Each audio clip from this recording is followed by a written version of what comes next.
প্রিয় শিক্ষার্থীবৃন্দু, আসসালামু আলাইকুম। আজকের আলোচনার বিষয় ২১-এর গল্প। গল্পটি ১৯৫২ সালের ভাষা আন্দোলনকে কেন্দ্র করে লিখেছেন। তপু নামের একটি ছেলে মৃত্যুর ৪ বছর পর ফিরে আসে। সে কিভাবে মারা যায় আর কিভাবে ফিরে আসে জানতে হলে এই ভিডিওটি সম্পূর্ণ দেখতে হবে। ২১-এর গল্পটি লিখেছেন জহির রায়হান। তার গল্প স্বল্প কাব্যগ্রন্থ থেকে নেওয়া হয়েছে। এই জহির রায়হানের পুরো নাম হলো মোহাম্মদ জহিরুল্লাহ। ২১-এর গল্পটির কেন্দ্রীয় চরিত্র হলো তপু। সে মেডিকেল কলেজে পড়াশোনা করে, মানে ডাক্তারি পড়াশোনা করে। তার দুই সহপাঠী বা বন্ধু, ওদের একজনের নাম হলো রাহাত, অপরজনের নাম হলো গল্পকথক। এখানে গল্পকথক হলো লেখক নিজে। তপু, গল্পকথক, রাহাত কলেজের হোস্টেলে তারা একসাথে থাকেন। তাদের সাথে গভীর সম্পর্ক ছিল। তপু ছিল প্রাণোচ্ছল, স্বপ্নবাজ, গল্পের রাজা। তপু কি ছিল? প্রাণোচ্ছল, মানে খুব মজা করত। গল্পের রাজা, স্বপ্নবাজ বলে সবাই তাকে চিনত। সে সবার আগে ঘুম থেকে উঠতো, বন্ধুদেরকে জাগিয়ে তুলতো এবং সে নিজের হাতে চা বানিয়ে সবাইকে খাওয়াতো। একদিন আঁকা বাঁকা লাল মাটির পথ দিয়ে হাঁটতে গিয়ে তপু বন্ধুদেরকে বলে উঠলো, অনন্তকাল ধরে যদি এই রাস্তায় চলতে পারতাম। তপুর এক সময় মিলিটারিতে যাওয়ার শখ ছিল। তার ডান পা, খেয়াল করবা, তার ডান পা থেকে বাম পা ২ ইঞ্চি ছোট ছিল। অর্থাৎ কোন পা থেকে? ডান পা থেকে। কোন পা ছোট ছিল? বাম পা। দ্যাট মিন্স কি? তার বাম পা ২ ইঞ্চি ছোট ছিল। এই জন্য সে খুঁড়িয়ে খুঁড়িয়ে হাঁটতো। তার ইচ্ছা ছিল ডাক্তারি পাশ করে সে গ্রামে ফিরে যাবে এবং ওইখানে একটি ডিসপেন্সারি, মানে কি, একটি ফার্মেসি দিবে এবং সেখানে ছোট্ট একটি ঘর বাঁধবে, এই স্বপ্ন দেখতো। বন্ধুদের মধ্যে তপু বয়সে সবচেয়ে ছোট ছিল, কিন্তু সবচেয়ে বেশি লম্বা ছিল এবং সে ছিল বিবাহিত। তপুর স্ত্রীর নাম ছিল রেনু। রেনু ছিল তপুর এক আত্মীয়। সবার সঙ্গে তপুর ছিল খুব ভালো সম্পর্ক, সবাইকে খুব আনন্দ দিত। সে গল্প প্রেমিক ছিল, অনেক মজা করত। যখন অনেক মজা করত, অনেক আনন্দ করত, তখন তপুকে রাহাত থামিয়ে দিত। রাহাত তপুকে থামিয়ে দিত, ঠিক আছে, কিন্তু রাহাত তপুকে অনেক বেশি পছন্দ করত।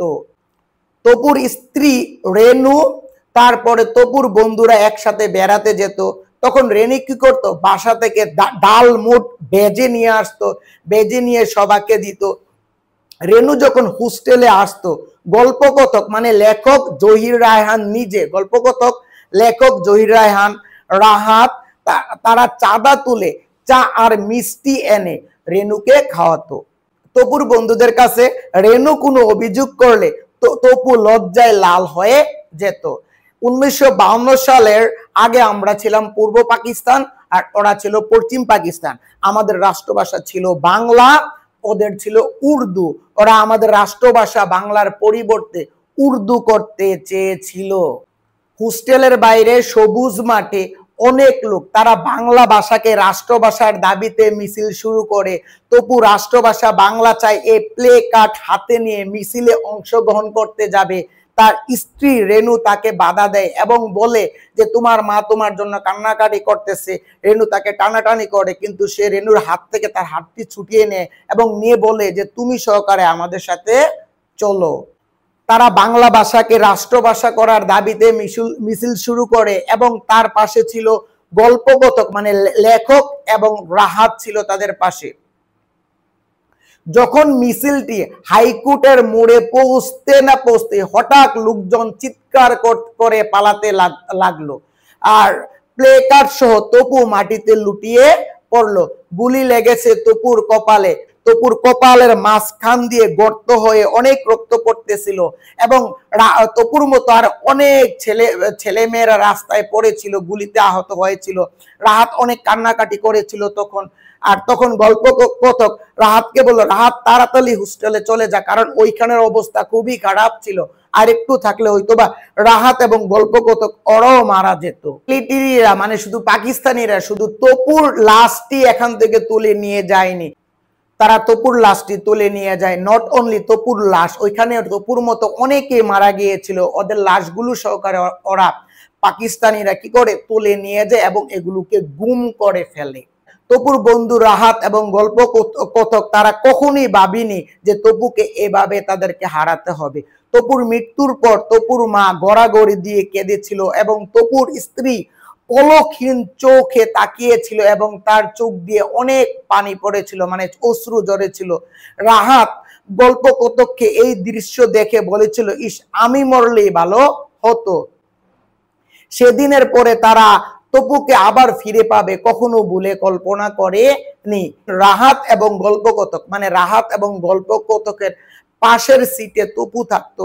ওই তপুর সিটে একটি ছেলে 3 বছর থেকেছিল। ওই ছেলে চলে যাওয়ার পর নতুন আরেকটি ছেলে আসে, এসে ওইখানে ওই সিটে উঠে। ওইখানে যখন সিটে উঠে সে অ্যানাটমি পার্ট ভালোভাবে বোঝার জন্য সে একটি স্কেলিটন মানে কঙ্কাল নিয়ে আসছিল। যখন কঙ্কালটা নিয়ে আসছিল, কঙ্কালটি টেবিলের উপর রাখলো বা দেখতেছিল, তখন দেখা গেল কঙ্কালের মাঝখানে একটি গর্ত দেখা যায়। নতুন ছেলেটার জুড়ি থেকে তারা কঙ্কালের 2টি পা বের করলো। পা দুটির মধ্যে দেখলো বা পা ডান পার চেয়ে 2 ইঞ্চি ছোট। তখন তারা, কারণ ও তপুর গুলিও লেগেছিল কপালে এবং তার বা পা 2 ইঞ্চি ছোট ছিল, এটা দেখে তারা নিশ্চিত হয়ে গিয়েছিল এটা আর কেউ নয়, এটা তপুর লাশ। তখন পুরো সম্পূর্ণ হোস্টেলে তো সবাই চিল্লাচিল্লি করতেছিল যে তপু ফিরে আসছে, তপু ফিরে আসছে, তপু আমাদের মধ্যে ফিরে আসছে। তাহলে তপু কিভাবে ফিরে আসছে? অ্যাকচুয়ালি তপু লাশ বা কঙ্কাল হয়ে আমাদের মধ্যে ফিরে আসছে।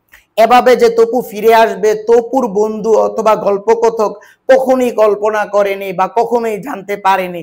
তাই তপু যে ফিরে আসছে এই কথাটি রাহাত তপুর স্ত্রী এবং তপুর মাকে জানাতে গেল, কিন্তু জানাতে গিয়ে সেখানে তারা তাদেরকে পেল না। কারণটা কি? কারণ হলো ওই সময় তপুর মা মারা গিয়েছিল আর তপুর স্ত্রী অন্য জায়গায় বিয়ে হয়ে গিয়েছিল। এই গল্প দ্বারা লেখক বুঝাতে চেয়েছেন সেই দিন তপুর মায়ের মতো অনেক মা তার সন্তানকে হারিয়েছে।